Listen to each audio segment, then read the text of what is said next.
Hi and welcome to Mennonite Farmhouse. I'm Leanne, and if you're new to my channel, I do cooking and baking from scratch, canning, and dehydrating videos. If that sort of thing interests you, feel free to subscribe to the channel and hit that notification bell to be notified when I upload my next video. In this video, I'm going to take and show you how I shop my pantry shelves and come up with supper. And it's going to be a casserole today because we're participating in Cosy Casseroles hosted by Sammi May of Managing the Maze. And I'll leave a link to the playlist down in the description box and at the end of this video. And go and check out all the other great collaborators in this collaboration and check out what they have prepared for you. I love making casseroles on Saturday nights just because I don't like to cook on Sundays because it's a day of rest. So we love leftovers, so on Sunday I just reheat and enjoy.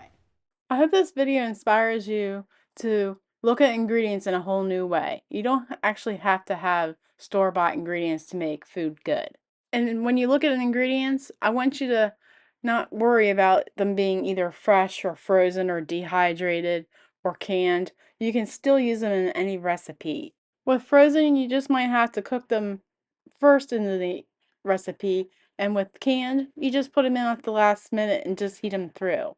You'll be fine. So from using my pantry ingredients today, I'm going to be making a one-pot beef pie casserole. And I'll leave a link in the description box with the recipe card for you. For this recipe, we're going to be needing 3 tablespoons of butter and 3 tablespoons of flour, 1 quart of beef, hot packed or raw packed, and we're going to use the broth as well.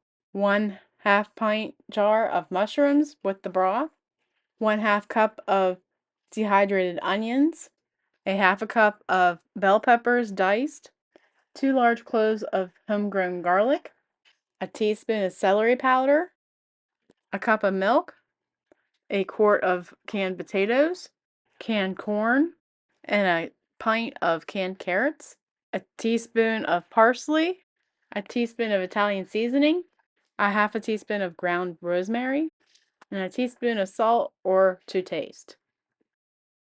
First, we're going to melt our butter. Then we're going to add our flour and mix well, and we're going to let that cook for at least 1 minute because you do not want raw flour. Then we're going to add our mushroom broth from our canned mushrooms, and this will help make a soup base.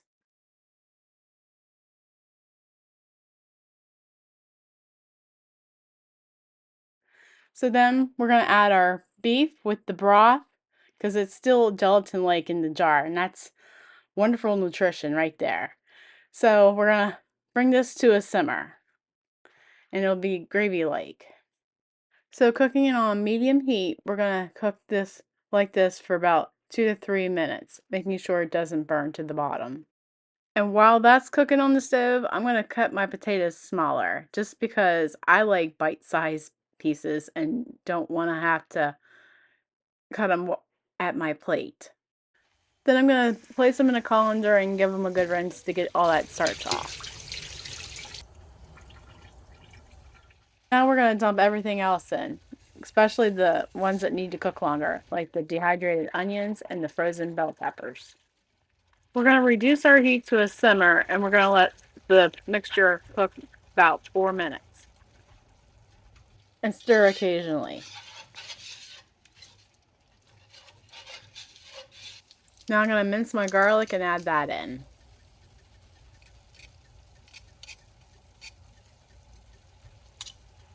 I decided at this point that I needed to add some milk to add volume to the mixture.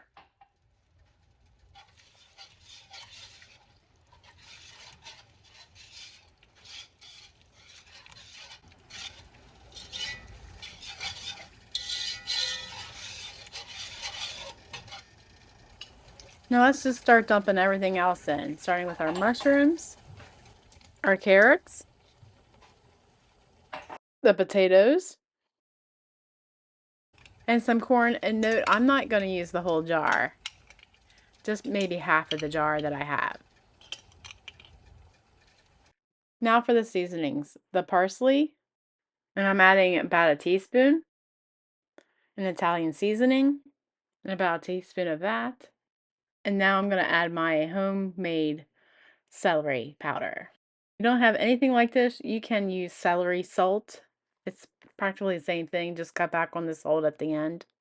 Then I'm going to add a half a teaspoon of ground rosemary.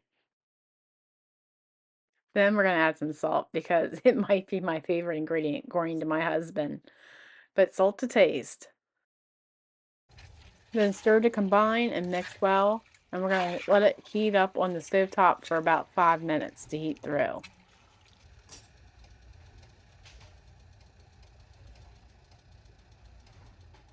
I'm just giving it one quick stir just to make sure everything is well incorporated. Then we're going to throw this in the oven at 350 for 20 minutes.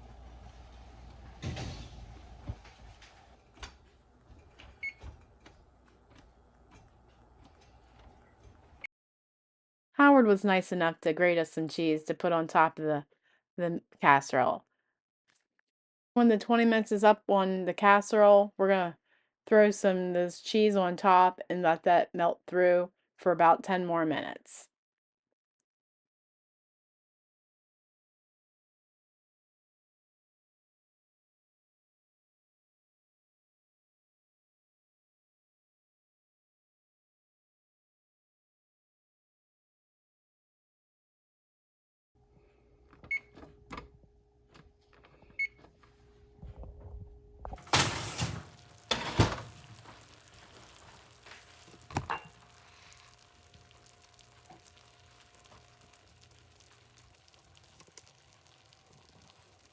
It might be cliche to say, boy, I wish you could smell this right now or have smell-o-vision, but I'm telling you, this smelled so good while it was baking in the oven.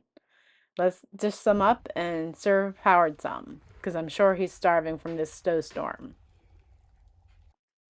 Where are my manners? Let's fix you a plate as well. This stuff is hot and bubbly, and home good food never tasted so good when it's from your garden or farm.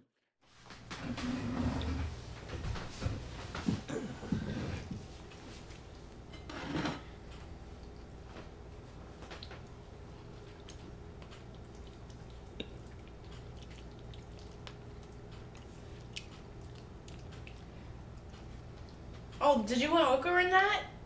No, I need hot pepper flakes.